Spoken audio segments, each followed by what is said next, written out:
Hi, welcome to my channel. ഇന്ന് ഞാനിവിടെ ഉണ്ടാക്കാൻ പോകുന്നത് ബീഫ് വിന്താലു ആണ്. നിങ്ങളെല്ലാവരും ഇതിനെപ്പറ്റി കേട്ടിട്ടുണ്ടെന്ന് എനിക്കറിയാം. അത് നമുക്ക് വളരെ ടേസ്റ്റി ആയിട്ടുള്ള ബീഫ് വിന്താലു എങ്ങനെയാണ് ഉണ്ടാക്കുന്നതെന്ന് നോക്കാം.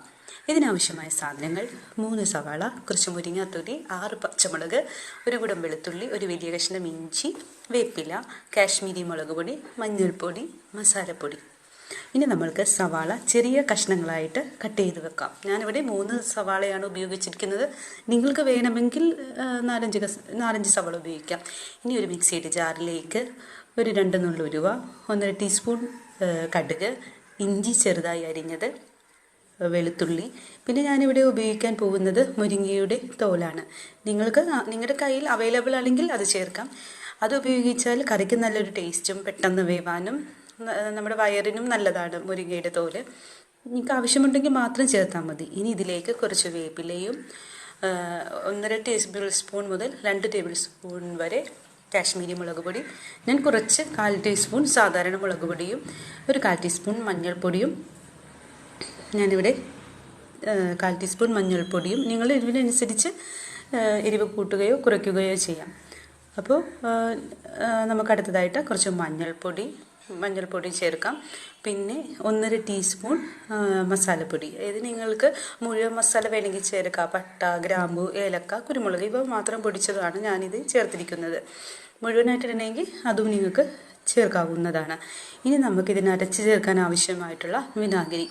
ഈ കറിയുടെ ഹൈലൈറ്റ് എന്ന് പറയുന്നത് വിനാഗിരിയാണ്. അല്പം പുളിയുള്ള ഒരു കറിയാണ് വിനാഗിരി. നമുക്കിത് വിനാഗിരി ഉപയോഗിച്ച് നല്ല മഷി പോലെ അരച്ചെടുക്കാം.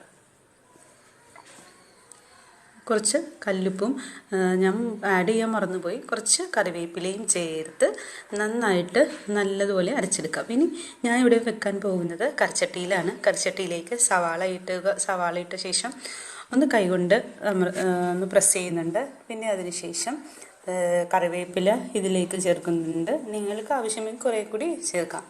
പിന്നെ ഇതിലേക്ക് ഞാൻ അടുത്തതായി ആഡ് ചെയ്യാൻ പോകുന്നത് 6 പച്ചമുളകാണ്. നിങ്ങൾക്ക് ആവശ്യമുള്ളതനുസരിച്ച് എരിവിനനുസരിച്ച് പച്ചമുളക് കൂട്ടുകയോ കുറയ്ക്കുകയോ ചെയ്യാം. അത് ഓരോരുത്തരുടെ ഇഷ്ടമനുസരിച്ച് ചെയ്താൽ മതി. ഞാനിപ്പോൾ ഇവിടെ ഈ കറിക്ക് ഉപയോഗിച്ചിരിക്കുന്നത് 6 പച്ചമുളകാണ്.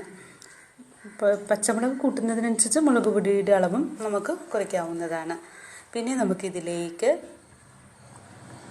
അരച്ച് വെച്ച മസാലയും ചേർത്ത് ഇത് നല്ല മഷി പോലെ അരഞ്ഞിട്ടുണ്ട്. നമുക്ക് ഈ മസാല ഈ സവാള കൂട്ടിലേക്ക് ചേർത്ത് നന്നായിട്ട് നല്ലോണം ഞരടി മിക്സ് ചെയ്യുക. നല്ലോണം മിക്സ് ചെയ്യണം. എല്ലാ വശത്തേക്കും സവാളയിലും എല്ലാത്തിലും എല്ലാം പുളിയും എല്ലാം പിടിക്കണം. മസാലയും നന്നായിട്ട് പിടിക്കണം. പിന്നെ നമുക്ക് ഇത് നന്നായിട്ട് പിടിച്ചതിന് ശേഷം നല്ല പച്ച വെളിച്ചെണ്ണ ഒഴിക്കാവുന്നതാണ്. 1 ടീസ്പൂൺ മുതൽ 2 ടേബിൾ സ്പൂൺ വരെ വെളിച്ചെണ്ണ ചേർക്കാം.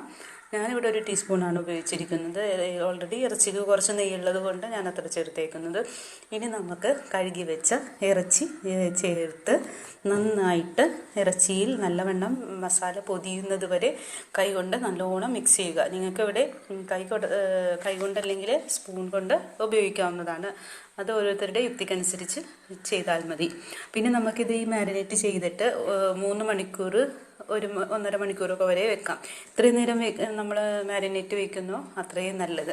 പിന്നെ ഞാൻ കല്ലുപ്പും ചേർത്ത് നന്നായിട്ട് പൊതിഞ്ഞ് എല്ലാ വശങ്ങളിലും പിടിക്കുന്നതിന് വേണ്ടി ഞാനിങ്ങനെ അത് വെച്ചിട്ടുണ്ട്. ഞാനിപ്പോൾ ഇവിടെ വെക്കാൻ പോകുന്നത് അരമണിക്കൂറാണ്. സമയമില്ലാത്തത് കൊണ്ട് നിങ്ങൾക്ക് സമയമനുസരിച്ച് നിങ്ങൾക്ക് വയ്ക്കാവുന്നതാണ്.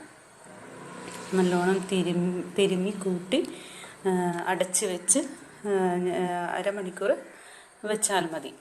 പിന്നെ കുറച്ച് വേപ്പിലയും നമുക്ക് ചേർത്തേക്കാം. വേപ്പിലയും കൂടി ചേർത്ത് മൂടി വെച്ച് അരമണിക്കൂറിന് ശേഷം ഞാൻ ഗ്യാസിൽ വെച്ചിട്ടുണ്ട്. ഒന്ന് തിളച്ച് തുടങ്ങിയിട്ടുണ്ട്. നന്നായിട്ട് ഇളക്കുക. ഇപ്പോൾ തോന്നും അയ്യോ ഈ കറിക്ക് ധാരാളം വെള്ളം ഉണ്ടെന്ന്. പക്ഷേ കുഴപ്പമില്ല. ഈ കറി ഒരു 3/4 മണിക്കൂറൊക്കെ പിടിക്കും നല്ലോണം വേവാൻ. ഇപ്പോൾ രണ്ടാമതും തിളച്ചിട്ടുണ്ട്. ഇനിയും നല്ലോണം തിളക്കേണ്ടതുണ്ട്.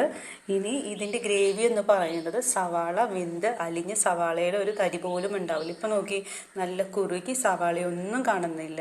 കളറും വന്നിട്ടുണ്ട്. നമുക്കൊന്ന് ടേസ്റ്റും ചെയ്ത് നോക്കാം. ഇറച്ചി വെന്തോ എന്ന് നോക്കാം. ഇറച്ചി നന്നായിട്ട് വെന്തിട്ടുണ്ട്. നല്ല കളറും വന്നിട്ടുണ്ട്. ഇപ്പം നോക്കി എല്ലായിടത്തും തന്നെ ഇങ്ങനെ പടർന്നിട്ടൊക്കെ ഉണ്ട്.